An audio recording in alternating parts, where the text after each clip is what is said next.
Então, para realizar a nossa sessão, a gente vai convidar o Caetano Oliveira, gerente de produto, e a Tuane Cipriana, para nos contar um pouco mais sobre abordagens para acelerar a transformação cultural de um produto.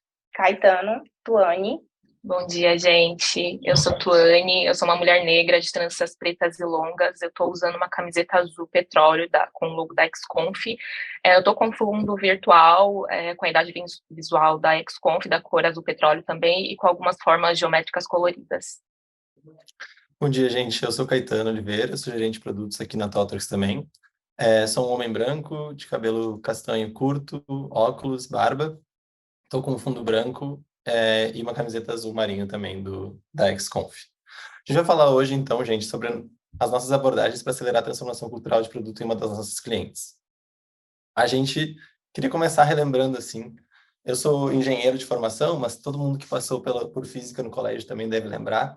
Sempre que a gente resolveu um problema, a gente tinha aquele início de frase que dizia assim, sob condições normais de temperatura e pressão, então a CNTP, que cria aquele ambiente ideal para isolar as variáveis e a gente conseguir resolver um problema, né? Quando a gente fala de cases de produto, ouve cases de produto e lê coisas de produto em livros, muitas vezes a gente parece que está nesses cenários ideais, onde o desenvolvimento de produto tem esses processos de descoberta, de definição e de entrega muito fluidos, assim. E a gente tem vivido na nossa realidade um processo muito mais ruidoso e que passa por outros percalços, assim, ao longo desse caminho.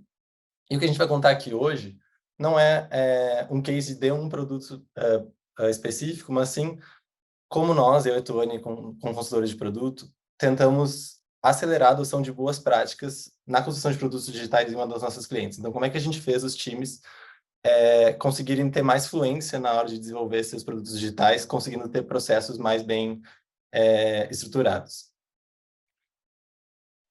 Antes da gente falar das abordagens, vamos dar um contexto do momento que a gente estava passando nesse cliente. A cliente é uma empresa multinacional que estava passando por um processo de transformação digital. A ThoughtWorks estava em fase inicial de relacionamento com essa cliente e Caetano e eu estávamos desempenhando um papel transversal de produto, mas em tribos diferentes. Esse case ele teve início em 2020, bem no auge da pandemia ali, quando a área digital dessa empresa ela cresceu muito e a gente teve que repensar as estruturas organizacionais dessa empresa. E quando a gente estava conversando sobre essa palestra, a gente lembrou que existe uma lei chamada Lei de Conway, que diz que as organizações elas projetam sistemas que refletem sua própria estrutura de comunicação. Então, nesse contexto de pandemia, os times eles estavam trabalhando muito isolados uns dos outros, o que era um fator relevante para uma experiência de usuário com fricção e gaps entre produtos e fluxos. E aqui a gente está falando de 24 times multidisciplinares, com papéis de tech, produto, projeto, qualidade, design, divididos em 5 tribos, totalizando aí mais de 200 pessoas. E esses times, eles tinham como responsabilidade apoiar essa cliente no momento que ela estava passando por um processo de transformação digital, né? Ela estava num processo de trazer todo o legado de estrutura organizacional, pessoas e processos para a área digital. Então, os desafios eram diversos. Então, quando a gente fala de governança, por exemplo, tínhamos um cenário que o planejamento ainda dependia de diversos setores e papéis para tomada de decisão. A estrutura organizacional ainda era muito mais voltada a negócio e tecnologia. Quando a gente fala de experiência de usuário, ainda olhávamos muito mais para ponto de contato, muito focado ali no que cada produto poderia entregar de forma isolada, sem olhar para a jornada como um todo, né? A experiência end-to-end da usuária. Os insights, eles eram coletados a partir de experiências individuais, sem análise de dados, e as entregas, elas estavam sendo feitas muito orientadas à tecnologia, muito mais do que o valor que poderia agregar para aquelas usuários, a dor que ela poderia resolver. Então, a gente tinha uma grande oportunidade de mudar a mentalidade ali também de projeto para produto. Quando a gente fala de mentalidade de projeto, a gente está falando ali que é feito um planejamento inicial gigante, o negócio gera demanda e só valida na entrega, não participa ali do dia a dia. Um escopo ele é transmitido a um time que vai executar aquele projeto e existe uma longa espera ali até a gente conseguir medir os resultados. E muitas vezes o que é entregue não atende mais às expectativas iniciais. E quando a gente fala de mentalidade de produto, a gente está falando ali de um desenvolvimento incremental, com aprendizado validado a cada iteração. O negócio está envolvido integralmente, participando ali do dia a dia, realmente como parte do time. O objetivo é transmitido ao time e há espaço para a construção desse escopo. As squads, elas têm uma vida longa, entregando funcionalidade dentro de um produto, e o valor está sendo entregue de forma incremental, com ciclos de feedbacks curtos. E enquanto ThoughtWorks, a gente tinha 2 objetivos. O primeiro é, bom, esse cliente ele já tem produtos físicos reconhecidos mundialmente pela qualidade, que são super queridos pelas usuárias e frequentemente ganham até prêmios. Então, como a ThoughtWorks poderia ajudar essa empresa a construir produtos digitais tão queridos quanto os produtos físicos? E o segundo objetivo é sobre como a ThoughtWorks poderia ser agente nesse processo de transformação digital. E aqui é um ponto muito baseado mais no relacionamento de troca com essa nossa cliente, não um processo impositivo. Enquanto avançamos nas nossas próprias jornadas, porque, como eu falei anteriormente, eram 24 times multidisciplinares. Então, como a gente poderia cultivar as nossas pessoas, apoiar ali para que elas conseguissem se desenvolver nas suas próprias jornadas. E aí, dado esse contexto, então, de uma mentalidade muito de projeto, que a gente queria trazer muito para esse mundo de produto e essa mentalidade de produto, a gente precisava impulsionar essas ações, essas práticas a serem adotadas. Assim. A gente vai apresentar aqui hoje 2 abordagens que nos ajudaram nesse processo. Foram 2 iniciativas que a gente entende como complementares. Uma primeira que a gente chama de iniciativa de diagnóstico e ação, onde a gente entendeu o estado atual das squads e definiu ações para conseguir melhorar essas adoções de práticas, então, a partir de um mapeamento do estado atual.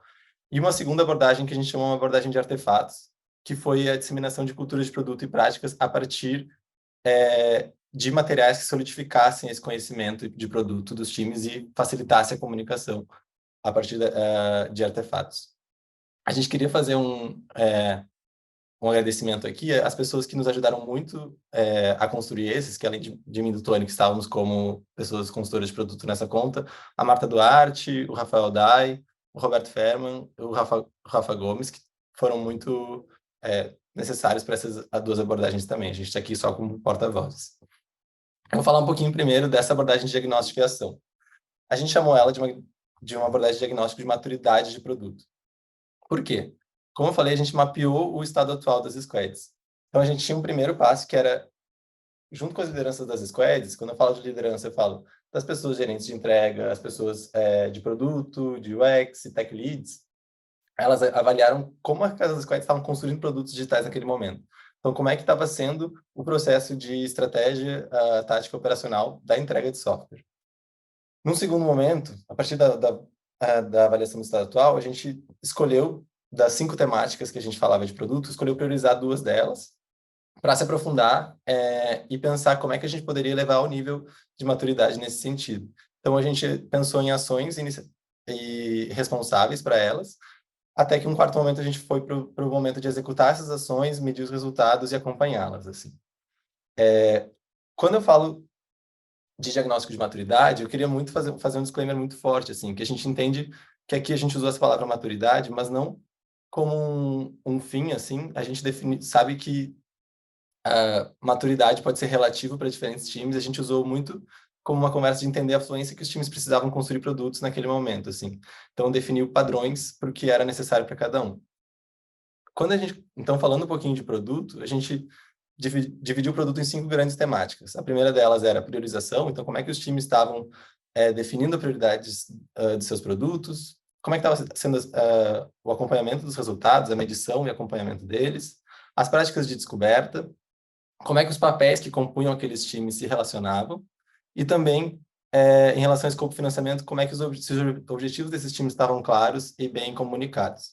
Esse aqui é um mapa de uma das tribos, e eu queria, quando a gente chamou as lideranças para fazerem esse mapeamento, a gente queria também que elas tivessem todas uma mesma régua para se medir. Então, a gente trouxe um exemplo aqui dessa parte de orientação a resultados, para que todo mundo entenda como é que a gente garantiu que tinha essa régua e todo mundo estava tendo o mesmo processo de medição. Para a parte de orientação a resultados, por exemplo, a gente tinha num nível que era o menos fluente, as squads se consideravam como, nós lançamos a funcionalidade e em seguida a gente foca na próxima entrega. sem saber quais métricas medir. Isso está muito vinculado àquela mentalidade de projeto que a Tony estava falando antes, né? No nível acima, então, de influência, elas já lançavam as funcionalidades, sabiam quais métricas elas queriam acompanhar, mas acabavam por não acompanhar. O terceiro nível, elas conseguiam lançar, sabiam as métricas e observavam os resultados. Até um quarto nível que elas não só lançavam, acompanhavam os resultados, mas tinham ações para pivotar ou não os seus produtos. E aqui que eu falei de maturidade, porque a gente sabe que essa prática de acompanhamento de resultados pode ter mais níveis ainda de avançados, assim, mas como a gente avaliou naquele contexto que cabia. E foi essa as nossas régua para cada uma das temáticas, assim. E aí eu trouxe de novo aqui para todo mundo entender que essa é a foto de uma das squads, de uma das tribos, desculpa. Então, cada corzinha aí é uma squad, e as squads começaram a perceber como elas tinham similaridades umas com as outras, e também passavam pelos mesmos problemas. Uma vez que a gente fez esse diagnóstico do momento atual, a gente olhou para essas 5 temáticas e pensou, como é que a gente vai priorizar? Então, um primeiro momento foi onde a gente usou a priorização por um método de gap de oportunidades. A gente partiu com um formulário que as lideranças das squads respondiam 2 perguntas. Uma primeira em relação à importância daquele tema, então quão importante o tema era para a squad, e um segundo em relação ao nível de satisfação, então quão satisfeita a squad estava com o nível atual. Isso porque um tema pode ser muito relevante, mas ao mesmo tempo a squad pode estar satisfeita com o nível atual, não precisa trabalhar nele agora. E a partir daí a gente entendeu os maiores gaps por tribo e priorizou os 2 temas com maior nota. Então eram aqueles que tinham uma importância alta, mas também uma satisfação baixa. E aí, a partir desse cálculo, a gente conseguiu definir 2 temas por tribo para trabalhar. Uma vez que a gente definiu esses temas, a gente se aprofundou, então, entendendo o que eram os problemas que a gente tinha em cada tema. Então, o que estava nos impedindo de avançar a um próximo passo. E aí, as lideranças das squads discutiam, a gente então se aprofundava nos problemas, pensava ações para melhorar o processo em relação àquela temática e colocou isso tudo num plano de acompanhamento de programa que a gente executava as ações e ia medindo resultados e foi acompanhando ao longo do tempo como é que isso estava amadurecendo as práticas de produto. A Tony vai falar um pouquinho agora dos resultados dessa primeira abordagem. Bom, nós replicamos esse método em diversas tribos e fomos aperfeiçoando a maneira de lidar caso a caso. Então, imaginem que depois de 4 sextas-feiras conversando por 1h30 entre as lideranças de todas as squads da tribo, um dos nossos maiores resultados foi esse senso crítico e percepção sobre o estado atual e a possibilidade de crescer e melhorar as coisas. De ter aquele sentimento de que tem mais gente achando que precisa mudar, já descobri que outros colegas também estão incomodados e atuando a respeito. Então, as lideranças das squads, que até então estavam afundadas com a rotina de delivery, isoladas nos seus contextos, elas puderam expandir seus horizontes e parar para pensar mais estrategicamente.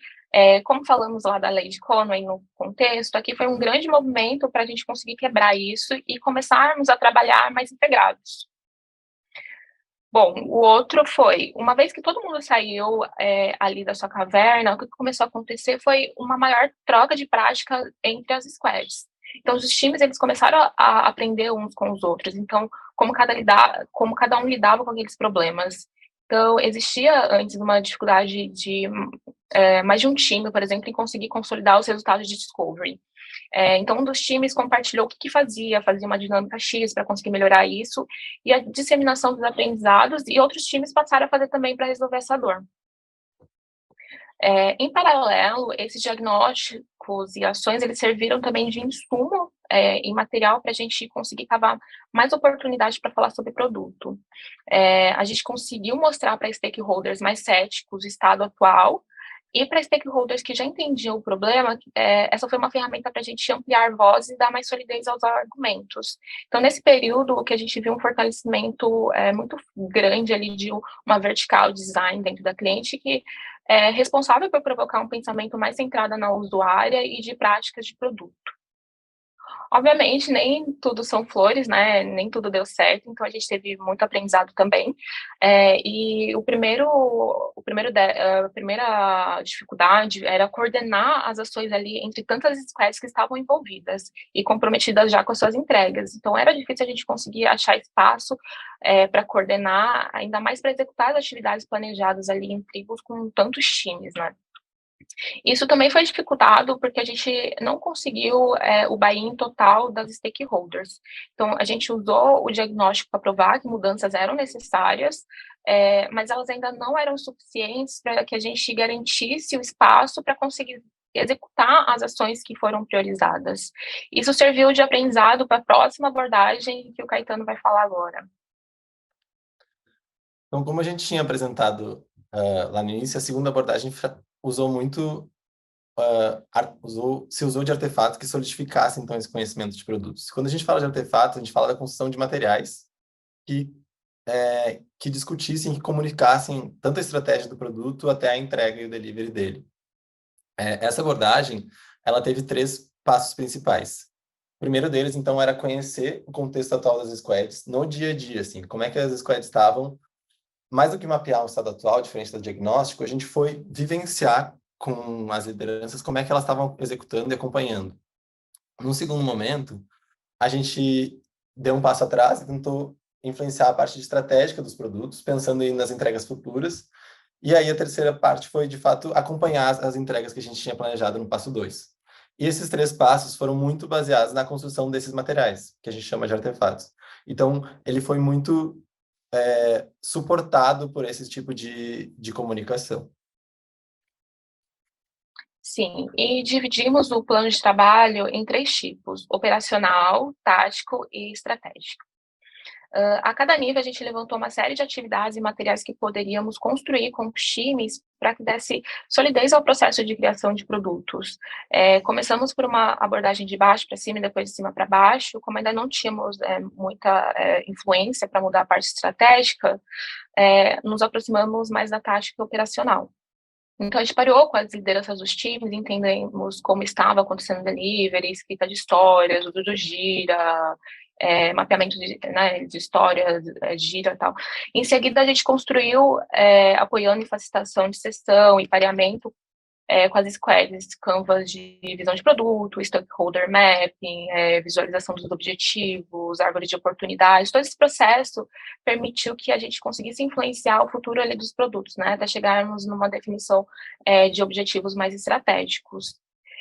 E para visualizar um pouco do que a gente construiu, a gente trouxe esse exemplo de uma squad que tem 2 produtos. Então, a gente construiu em conjunto a visão desses 2 produtos, depois criamos os objetivos e conseguimos atrelar as iniciativas vinculadas a eles. E durante essa construção, a gente viu que esse time tinha mais de 20 iniciativas priorizadas e nada estava indo para a produção, porque começava muita coisa e não terminava. Então, dando visibilidade disso, a gente conseguiu reduzir para 3 iniciativas e a gente conseguiu entregá-las ali em produção, né? Isso graças, né, a essa iniciativa da gente conseguir utilizar esses artefatos para a gente conseguir consolidar ali a visão e as iniciativas que estavam sendo trabalhadas. Além disso, a gente trabalhou também com árvores de oportunidade, o roadmap e outras tantas, como a gente falou anteriormente. Isso. E os nossos resultados, eles foram muito complementares, assim, em relação à primeira abordagem, muito também de acordo com os aprendizados que a gente tinha depois de ter rodado a primeira iniciativa. Nessa vez, a gente já tá, como a gente já tinha ganhado um pouco de espaço com os stakeholders a partir do mapeamento de diagnóstico, a gente colocou eles no centro da construção desses materiais. E aí, na participação deles nessas construções, eles ficaram muito conscientes sobre a mudança. E eles foram replicadores dessa nossa mensagem de mentalidade de produtos. E os artefatos que a gente foi construindo com eles serviam como pretexto para a gente fazer novas reuniões dentro da cliente e apresentando e ganhando esse espaço lá dentro. Então, dar uma parte de evangelização sobre a cultura de produtos, assim. Uma vez que a gente ganhou esse espaço de influência, fazendo essas apresentações e também mostrando quanto isso estava ajudando os times a terem as conversas difíceis que precisavam ter e a definirem mais claramente o futuro dos seus produtos, a gente começou a ser convidado para definir as estratégias, né? Então, a gente, por exemplo, numa das tribos, a gente foi convidado a co-construir os OKRs e a gente pôde trazer ali boas práticas de definição de OKRs. A empresa já tentava usar OKRs, mas não seguia muito boas práticas, e como a gente pôde co-construir, a gente conseguiu trazer boas práticas para tentar melhorar assim, essa definição e a comunicação das squads a partir dos objetivos. Uma terceira parte positiva foi que, como a Tony falou lá atrás, a gente tinha esse é o segundo objetivo, que era transformar a nossa cliente, então ajudar o processo de transformação digital da nossa cliente, enquanto a gente também cultivava as nossas pessoas, né? Pensando que todos os times, as lideranças e às vezes os times completos estavam participando dessa construção desses materiais, estava todo mundo discutindo o produto, estava todo mundo discutindo a estratégia, né? As pessoas desenvolvedoras, as pessoas analistas de negócio, gerentes de produto, tech leads, todo mundo estava, UX, estava todo mundo ali discutindo, conversando, tendo que dar sua opinião, parar para pensar, debater. E isso gerou um ganho de influência, assim, e autonomia para todo mundo solidificar assim, esses conhecimentos e poder co-criar os produtos digitais de cada squad, assim. E a gente viu nesse momento, então, um aumento do NPS das pessoas de produto da conta, assim, tanto por ganho de autonomia, quanto por se sentirem cultivadas. Também a gente, claro, percebeu outras dificuldades na construção dessa iniciativa. A primeira delas é que vocês pensam. A Tony ali listou uma série de materiais e artefatos que a gente construiu. Construir todos aqueles tinha um esforço de tempo muito grande. Assim. É claro que a gente foi selecionando o que fazia mais sentido para cada uma das squads, mas mesmo assim tinha um esforço de construção e tempo de debate para facilitar essas dinâmicas de conversa. Então era muita gente envolvida, muito tempo gasto assim nessa iniciativa, enquanto as escolas estavam fazendo as suas entregas diárias, assim, não era, né, em algum momento de definição estratégica, isso tinha que acontecer durante o delivery dos seus produtos. E uma segunda dificuldade foi que a gente conseguiu ter esse impacto forte nos stakeholders diretos, mas quando a gente fala de stakeholders indiretos, é aqueles que eles só escutaram o que a gente estava construindo de material. Então a gente conseguiu tocar eles um pouco e sensibilizar em relação ao produto, mas a gente sente que a gente precisava ainda avançar depois mais camadas dentro dessa organizacional da nossa cliente. De qualquer forma, essas foram duas iniciativas que a gente falou, né, complementares, que nos ajudaram muito a acelerar esse processo de transformação. A gente sabe que tem uma série de outras coisas que a gente poderia fazer, como repensar a estrutura organizacional, pensar uma estrutura de dados mais forte, ter pessoas mais evangelizadoras de produto ali dentro. Isso tudo eram duas iniciativas que a gente entendeu que no momento faziam sentido. Mas a gente sabe que o processo de transformação digital, ele não é um fim, né? Ele é um meio em que a gente tem para fazer o nosso negócio atingir seus objetivos. E foi assim que a gente viu essas nossas iniciativas, era essa mensagem que a gente queria passar. É isso. Muito obrigado. Muito obrigada, Caetano, Tuane. A gente tem algumas perguntas no chat, eu vou fazendo de acordo com o nosso tempo, tá bom? A primeira que a gente tem é do Roberto Fermo. Ele questionou se vocês encontraram alguma resistência ao tocar nesse assunto de maturidade com as squads. Precisaram de alguma estratégia para promover o engajamento da galera? Show. Foi um aprendizado durante, assim, como a gente falou, na primeira abordagem, a gente estava, inclusive, como eram as primeiras conversas sobre produtos, a gente estava com medo de mostrar aquele diagnóstico e que aquilo chocasse o nosso cliente em relação a como é que eles estavam desenvolvendo o produto, né? Então, a gente, no primeiro momento, fez um diagnóstico a gente fez esse diagnóstico internamente, e aí a gente viu que, como a gente fez ele internamente, a gente não conseguiu o impacto das stakeholders, elas não foram tão apoiadoras das mudanças necessárias. E aí isso já foi um aprendizado para a segunda iniciativa. Quando a gente trouxe os stakeholders para participar, e os próprios times, a gente até em algum momento comentou assim, parecia que estavam carentes de falar sobre produto, assim.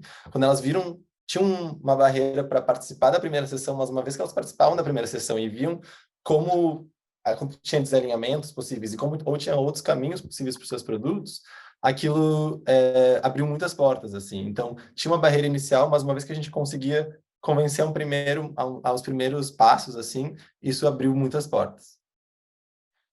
É legal você trazer esse ponto, Caetano, porque linka bastante com a nossa próxima pergunta que a gente tem no nosso chat, que é como vocês conectaram a estratégia do produto à estratégia da empresa? Bom, isso era muito...